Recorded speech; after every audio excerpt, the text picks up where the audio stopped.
the topic is Hope Channel Ukraine as the spiritual front, mediatization of religion in the war against Ukraine. Key terms. Hope Channel Ukraine is a church-affiliated TV channel, which is affiliated with the Seventh-day Adventist Church, which is you all know is a new, so to say, Protestant movement of radical Reformation, born in the USA in the 19th century.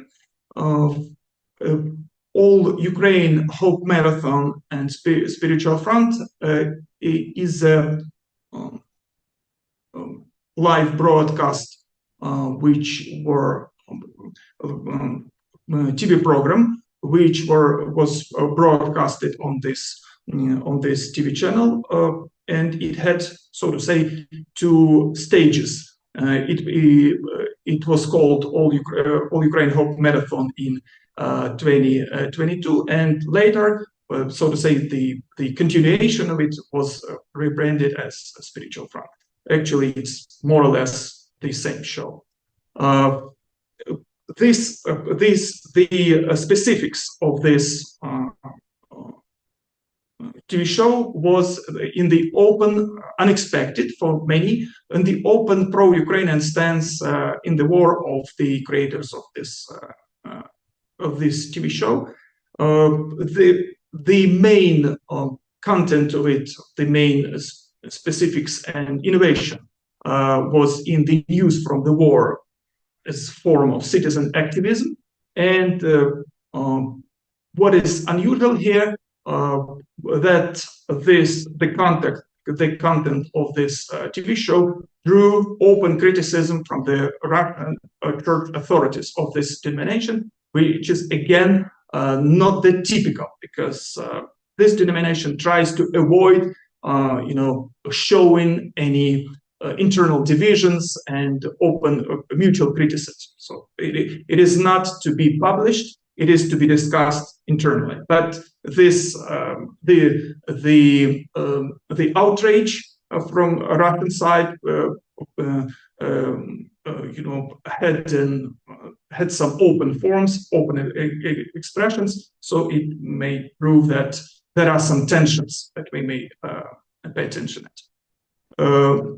All Ukraine Hope Marathon had more or less stable structure. It contained reading of biblical psalms, prayers, a news feed about the Russian invasion with the emphasis on the humanitarian aspect, and live connections from the hotspots, either with the witnesses, which are normally church members on the spot, so they would connect with either pastors or some church activists who would just say that what they hear or see, and live connections with experts. Also, among them were theologians, social workers,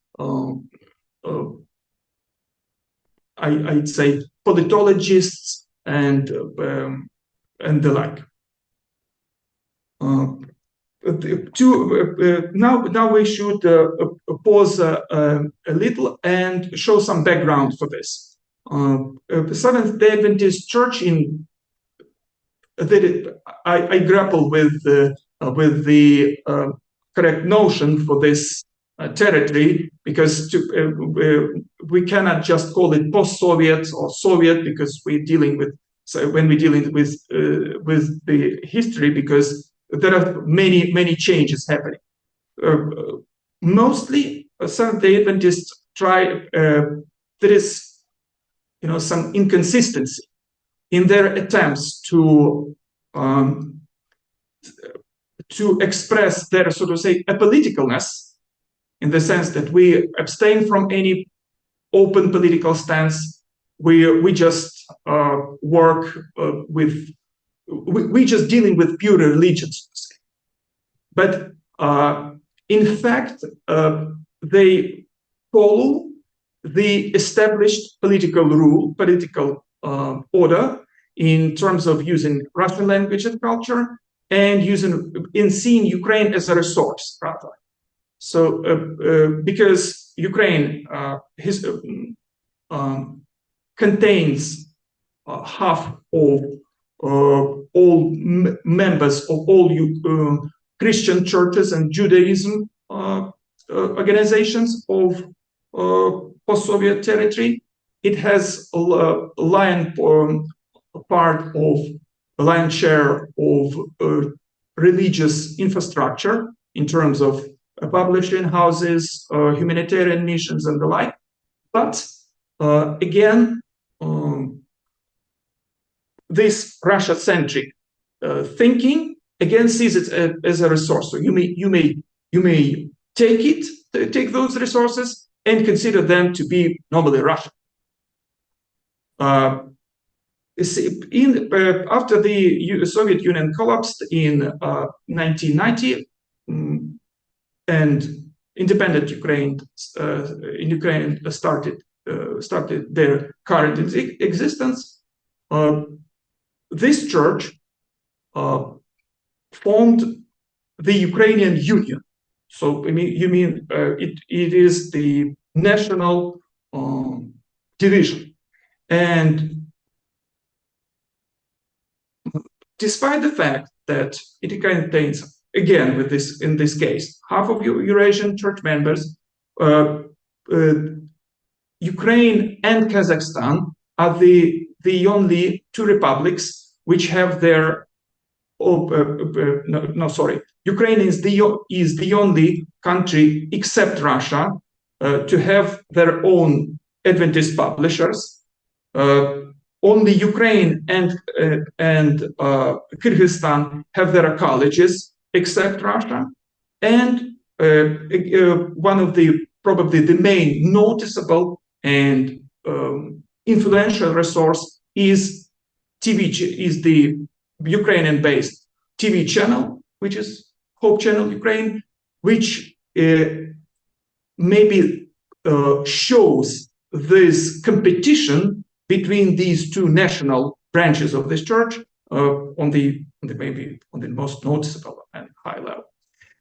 So all this raises a question: what are Eurasian, so to say, Adventist media in their content? Are they post-Soviet? Are they Russian, or what?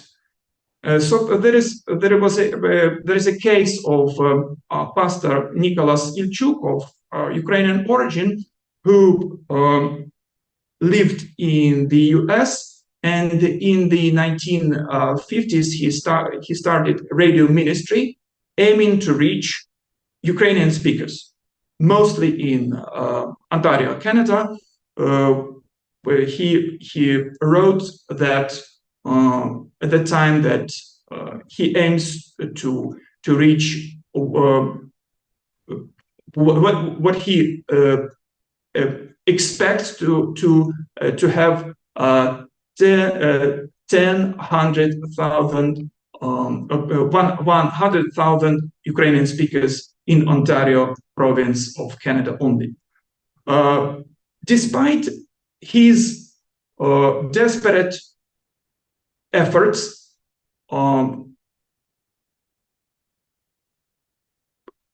World Seventh-day Adventist Church opted for a Russian-centric mission.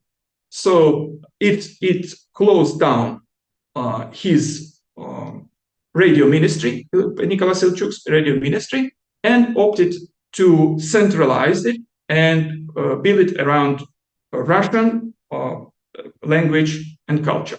So early in the 90s, there was Voice of Hope. It's a media hub. It was formed, which constituted radio, correspondence school to study the Bible, and they started recording videos.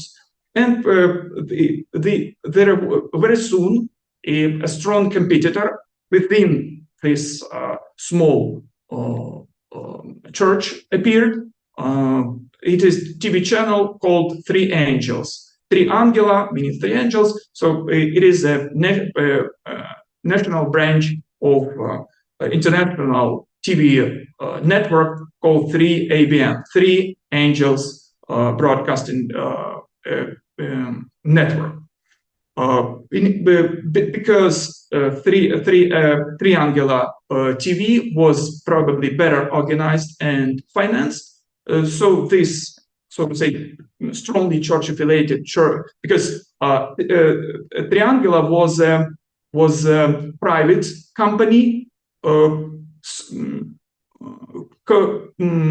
cooperating with the church, but despite the fact that it was run and financed by church members, but it was a private enterprise, whereas the Voice of Hope is an official, so to say, mouthpiece of this church on this territory. Because of many factors, which I will drop here, Hope Channel was made a kind of, really made a difference. So it was created, it was another much later organized, much later emerging international TV network, and its national brand in Ukraine began thriving and showed enormous growth very soon. It was Hope Channel Ukraine was turned into a limited liability company branded as Hope Media Group, which included Hope Channel Ukraine, was Voice of Hope Radio, Online Bible School, and Hope Contact Center. Because of Soviet judicial legacy, which forbids religious organization to form, organize, and own radio and TV outlets, this church had to disguise their affiliation with this channel. That is why as a result, it had some positive results too, because Hope Media Group got some freedom and was able to function as a kind of media outlet in itself, not just a department of some church. It had no national competitors in this particular, so to say, media sector. Soon after 2014, so the so-called anti-sectarian hysteria was ended in the media. So because this Ukrainian religious xenophobia was switched from strange and weird and foreign, so to say, Protestants to all Russian churches, which is not good either. But there is a phenomenon of turning the blame into someone. So there appeared, so to say, a bigger threat to pay attention at. So because of that, most and foremost, Protestants were left alone. So there is no such blatant and open, stream of lies and hatred in the media like it took place before. And so to say, the golden time for this channel happened in 2017, when Ukraine was probably the only non-Protestant country to celebrate the 5,000th anniversary of the European Reformation of the de facto state level, because we had, as you know, President Poroshenko signed a special decree on that, and Ukrainian Protestant had unique chances to come to the state-controlled media to address the white public because of that. And Hope Channel Ukraine was considered by Protestant majority as the main mouthpiece of this book. So 2017 was the golden time for not only for Ukrainian Protestants but for Hope Channel Ukraine too, because it had the chance to broadcast these unique massive events like this one that we may see. You may see on the photo, which the secular media in Ukraine labeled as Protestant Maidan. A couple of words about this show. About Hope Channel. Its broadcasts at least were available in 20 countries in 6 languages. Prior to 2022, cable networks audience estimated as 3 million. The most demand which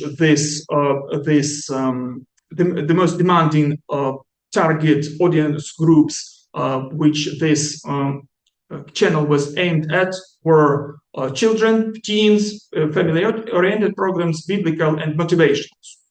A lot of secular broadcasters rented or bought its programs because it was not, easily commercialized, but they were required to have a slot for such demographic groups.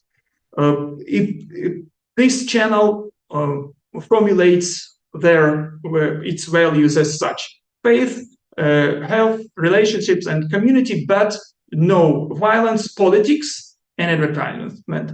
It also had some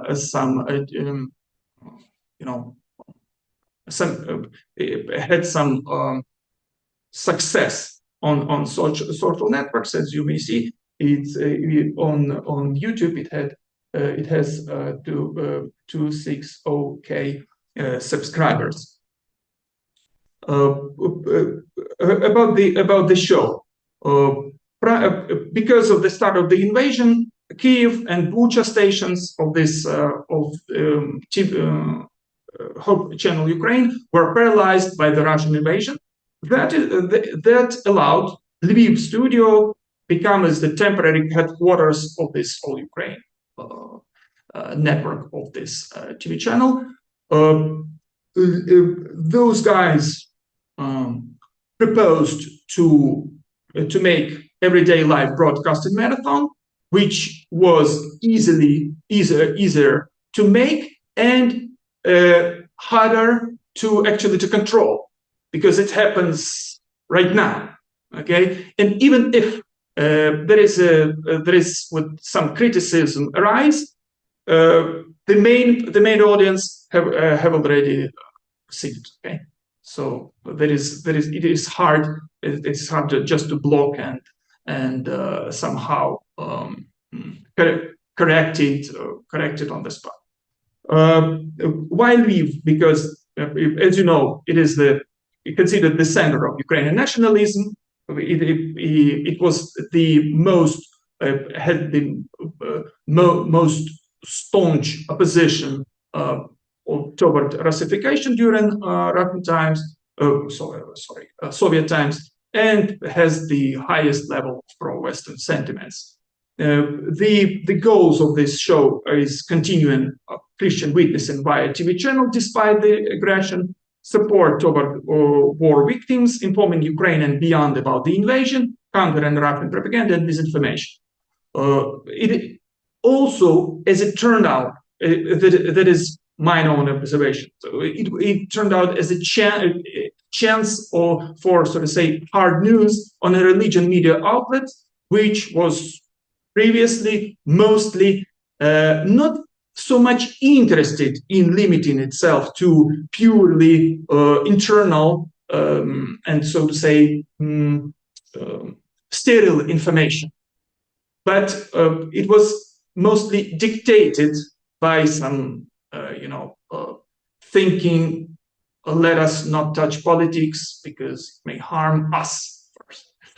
And they use interactive elements of the marathon calls and comments, which were played not that bad. I may pay your attention at this element of there is a hashtag which is read UA Razom. Razom could be in Ukrainian could be translated as together. So it is a hashtag which unites this previously purely religious in its essence TV channel with United News TV Marathon, which is a purely secular.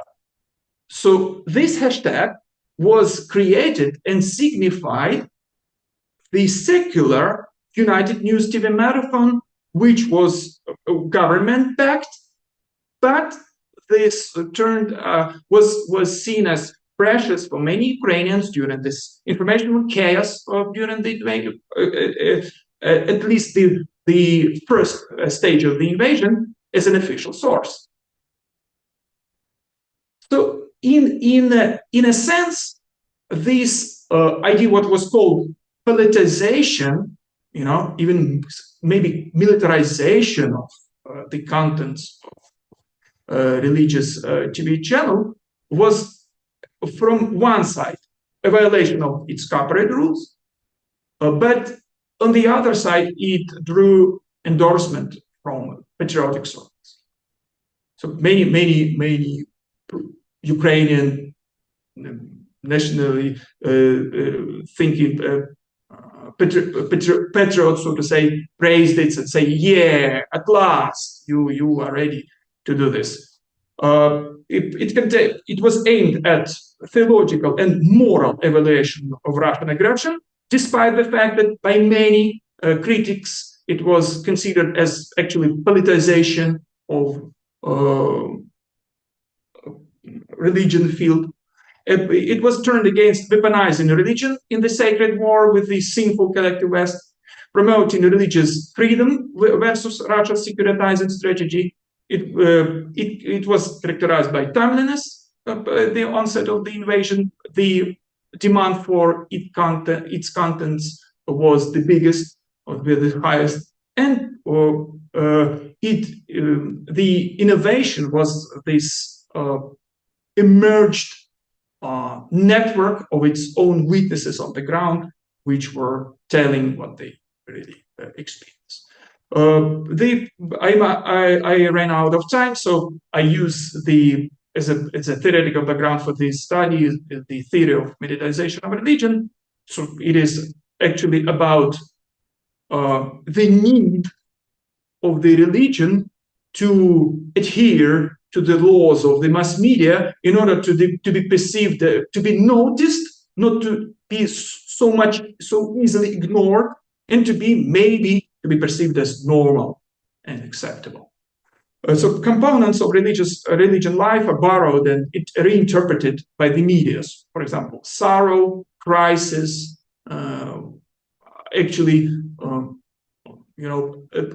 Right now it is the society may feel it, believe it is real, not when it is these are voiced and commented by church, for example, by the media. And All Ukraine Hope Marathon is seen by its creators, which I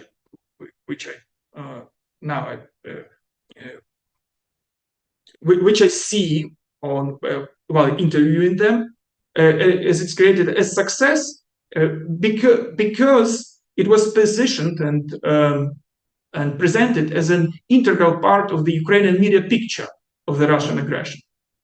So that it turned for a time, because as far as I know, this in the new season this fall, this show will no longer be broadcasted. So it's probably ended its life cycle. It turned Hope Channel Ukraine into a kind of spiritual frontline. So the main conclusion is, at times of crisis, the ethics of religious and mainstream media workers converge. They drop self-promotion as one of the main background of their work, against turning journalism into a form of activism. So they even use poetic language, like we are telling the truth to help people because it's humanity. Thank you.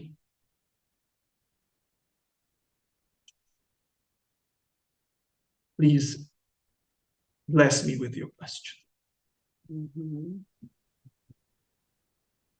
If nobody would ask you, I have some questions. Okay. Okay. Thank you very much for your presentation, because this is not the theoretical approaches and theoretical conclusions, but I know that you're a great practice in this sphere, and you could share your experience with many of us as those who involve in the process of creating of this TV. When you create your channel, what channel did you take as a model? Maybe you have some idea, matrica or model, or your channel is the exclusive project. And what do you know about other religious channels in Ukraine? And do you feel some competition with these other channels? And another question about those who watched your TV. It is only the believers from your church or from another Christian churches, or even maybe non-believers? Thank you. Thank you.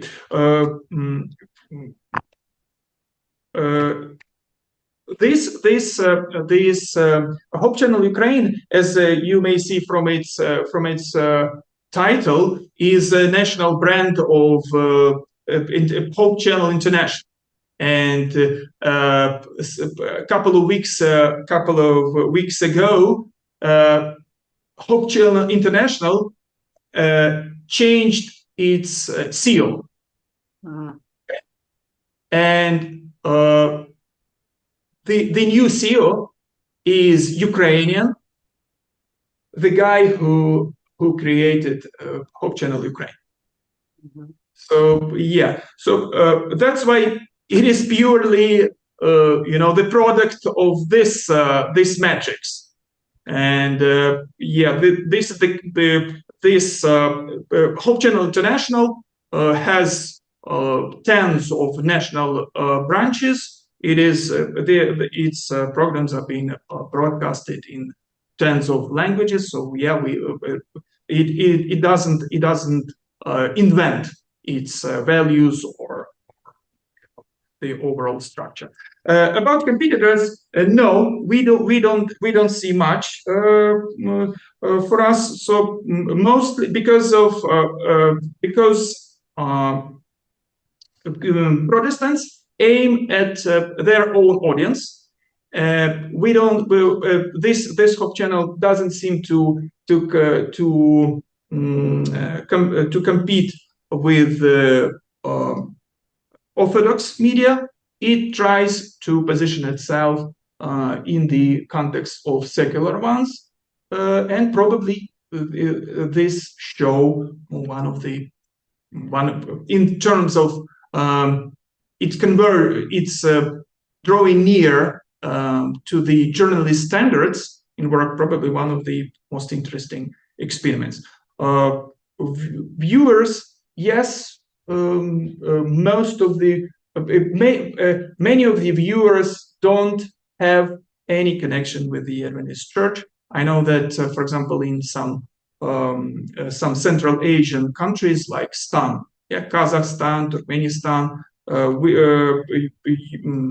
Hope Channel Ukraine, despite the fact that it is purely in Ukrainian now, is being more or less watched by Russian-speaking community, because many of people, they could be Muslims or Orthodox, say that they like the way the religious information being presented here.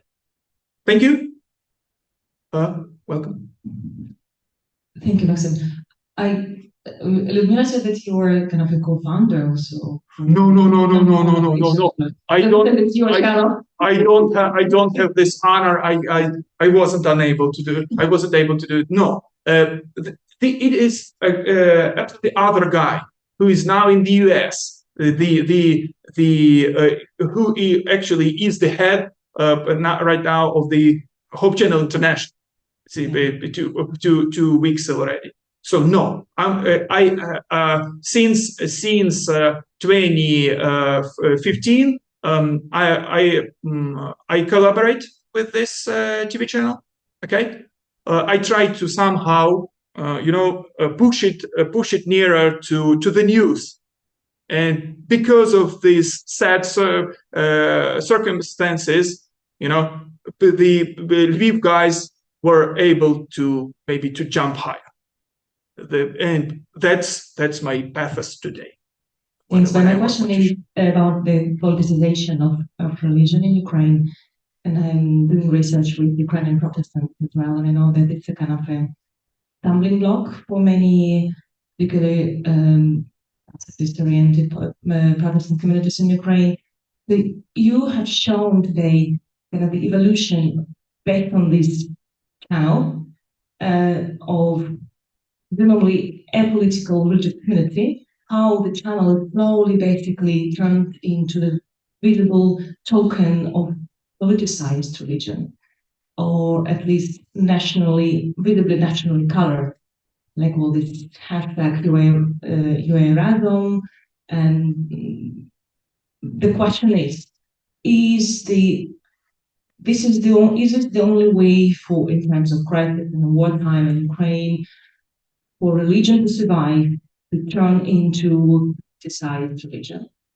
And how those communities who try to stand apart of any involvement into politics or into, let's say, just to simplify into politics, how they are perceived by the rest of the community?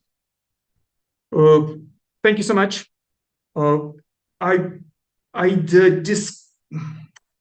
I doubt this notion of slowly, because it happened and it could be dropped.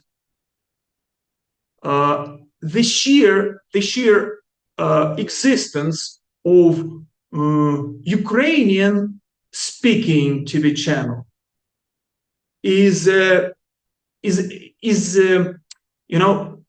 kind of expression towards the Ukrainian cause in itself, because many, especially Russian Adventists may share this ideal of the united Russia, okay, about Ukraine as, how Putin put it, as historical misunderstanding, something which should be eliminated at any cost. So they may just say, why in the world to use this blah blah blah language at all? So that's why even if Ukrainians try to position themselves in Adventist terms, in religious terms, as existing, as successful, as normal, okay? Even if they don't talk religion or don't talk politics, it could be perceived by some strongly, Russian-backed viewers as kind of politics. Okay, the sheer existence of Ukraine is politics. For example, I may show you some example of which you may call grammar Nazi expression or something. people may guess about your attitude toward this war, or toward the Ukrainian cause, on the way you say in Ukraine.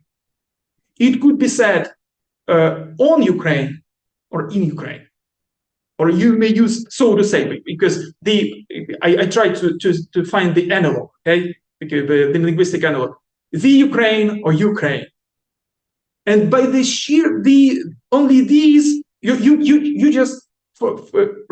just type this phrase and they say, you are pro-Ukrainian, despite the fact that your conversation is purely about something you try to avoid politics. You all speak and think politics. You and them, okay? But you try, to speak just pure religion. But the way you just mention Ukraine in your text, they say, you are, so to say. They don't tell you openly that you are Nazi. But you are kind of suspicious. You're not that orthodox. Again, politically. So, but all this is taking place under the disguise of apolitical religious communication. So that's why I don't believe it slowly. It's just it happened. Then we have because of these circumstances this show, and it may not continue. But this is the vice versa. If I say the Ukraine in the Ukrainian context, I will be blamed immediately as a pro-Putin. And another question, why speaking Russian is a political action? Why speaking Ukrainian is a political action? Why? Because it depends on the context. For example, in today's Ukraine, east and south, it could be considered normal. But if you try to change the status quo in some way, you could be considered. Why are you doing that? Why are you pushing this cause? What you perceive? So it is so mutually radical. People don't sometimes people don't try to find a common ground. They just think black and white. Yeah. So that's why. The second part of your question, does it mean that in order to survive, the religion in Ukraine must be politicized? I'm not sure that religion is about to die in Ukraine, as we may see. Yeah, so Ukrainians remain quite religious, despite the fact that they are not that, I would say, church affiliated. When we speak about those highly secularized or densely populated areas in the center, in the east and the south, okay, which Putin actually is claims to be his, okay, the so-called Novorussia, which he managed to seize even in 2014. That's why, when crisis happens, Ukrainians normally become some supernatural seekers, I would say. They turn to God, they turn to magic, turn to some other stuff. And of course, especially during this war, churches, made enormous work, made enormous humanitarian work.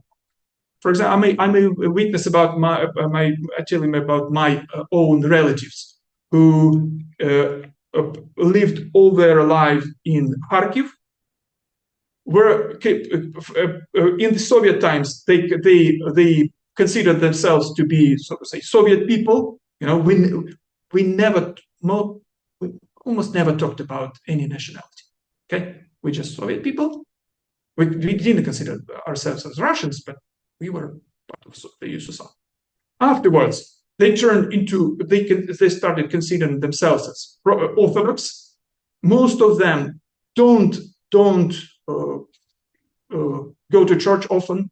Most of them don't belong to any parish.